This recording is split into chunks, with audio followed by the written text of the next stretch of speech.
का बहू, तेरी शादी होने वाली है अगले महीने। ये बस्ता उठाकर कॉलेज जाना बंद कर दे अब। अरे कैसी बात कर रही हो, अभी उसकी उम्र ही क्या है। इतनी जल्दी शादी करने का फैसला मैं नहीं लेने वाला।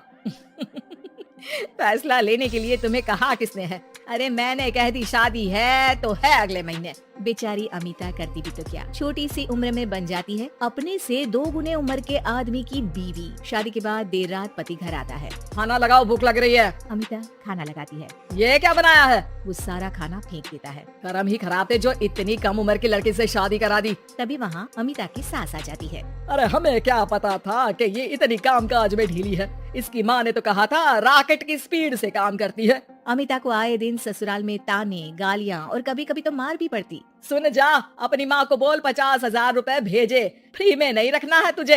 अरे मेरी एक आँख का ऑपरेशन भी तो करवाना है। अमिता को सास घर से निकाल देती है। अमिता परेशान होकर मायके की ओर जाती है। वो घर तो पहुंचती है लेकिन वहाँ ताला लगा है। अरे अमिता बेटी, क्या हाल बना रखा है तेरे पति ने? कहाँ है वो? अमिता पड़ोसी के सामने रोने लगती है। मुझे नहीं जाना उस घर में चाची। मेरे मम्मी पापा कहाँ है? उन लोगों ने तो ये मकान छोड़ दिया बिटिया। वो लोग तो कहीं और शहर चले गए। तुझे नहीं बताया? अमिता जोर जोर से रोने लगती है। नहीं बताया कि क्या कर गए माँ पिताजी मेरे साथ। मेरी जिंदगी तो ढंग से भी खराब है। अब मैं क्या करूँ? अमिता रोते हुए वहाँ से जा रही होती है कि उसे एक औरत मिलती है। अरे सुनो तो, रो क्यों रही हो?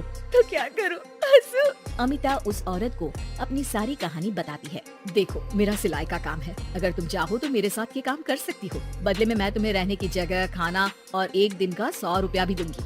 अमिता कुछ सोचती है और फिर उस औरत के साथ चल देती है। अब क्या था, अमिता की जिंदगी अपने मायके और ससुराल से दूर एक नए सिरे से शुरू होती है। रहना खाना फ्री होने के कारण अमिता रोज का पैसा बचा लेती। वो आसपास के लोगों के भी कपड़े सिलने लगी। और एक दिन सिलाई सेंटर की एक औरत कहती है, अरे वो साड़ी की कंपनी है ना, वो बिक रही है। पास बैठी अमिता सारी बात सुन रही थी। हाँ हाँ, बिक तो रही है, लेकिन उस बंद पड़ी मनहूस कंपनी को खरीदेगा कौन? तभी तो इतनी सस्ती बिक रही है, लेकिन कोई खरीदार नहीं है। फिर भी कितने की बिक रही है? अरे पूरे 5 लाख में मशीनों के साथ। लेकिन यहाँ कोई लेबर काम नहीं करेगा। पुराने मालिक ने किसी को पैसे ही नहीं दिए। उन लोगों ने कहा है कि जो नया मालिक आएगा वो लोगों को पैसा देगा। 5 लाख। अमिता घर आती है और अपने पैसे गिनती है, पूरे 3 लाख। अमिता सिलाई सेंटर वाली उस औरत के पास जाकर कहती है, चाची मैंने इतने साल की कमाई में ये पैसे जमा किए हैं, पूरे 3 लाख है। वो बंद साड़ी की फैक्ट्री मैं खरीदना चाहती हूँ। अरे अमिता, पागल हो गई हो क्या? वो 5 लाख की बंद मनहूस फैक्ट्री खरीदेगी, फिर लेबर का बकाया पैसा देगी, और वो फैक्ट्री चलेगी कि नहीं ये भी कोई नहीं जानता।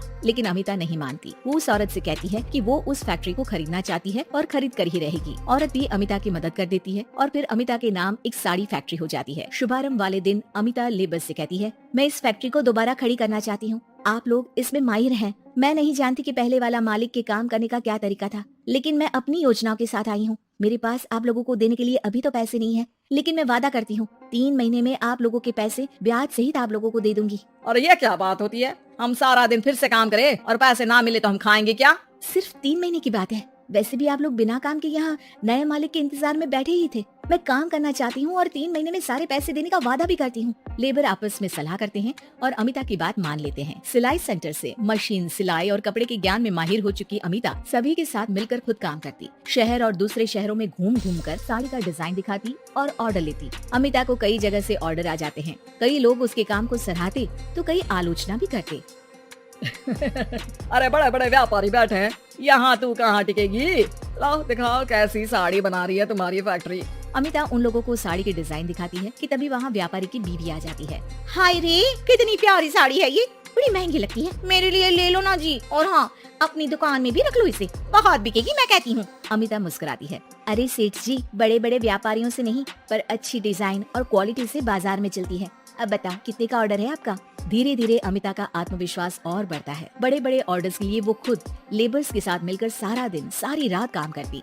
और फिर वो दिन भी आ जाता है जब अमिता को लेबर को पैसे देने होते हैं। मैं आप लोगों से 3 महीने बाद आज के दिन ये बात करना चाहती हूँ कि मैंने जितने पैसे देने की आपसे बात की थी उतने मैं नहीं दे सकती। हम लोग जानते थे कि पर आपकी कंपनी तो फायदे में है, फिर हमारे पैसे क्यों नहीं देंगी? मतलब आप लोगों के बकाया पैसे, ये 3 महीने के पैसे और ब्याज के साथ मैं आप लोगों को 10% का मुनाफा भी दूंगी। सभी खुश हो जाते हैं। मेरा कोई परिवार नहीं है, लेकिन दिन रात आप लोगों के साथ काम करके मुझे आप लोगों में ही अपना परिवार दिखता है।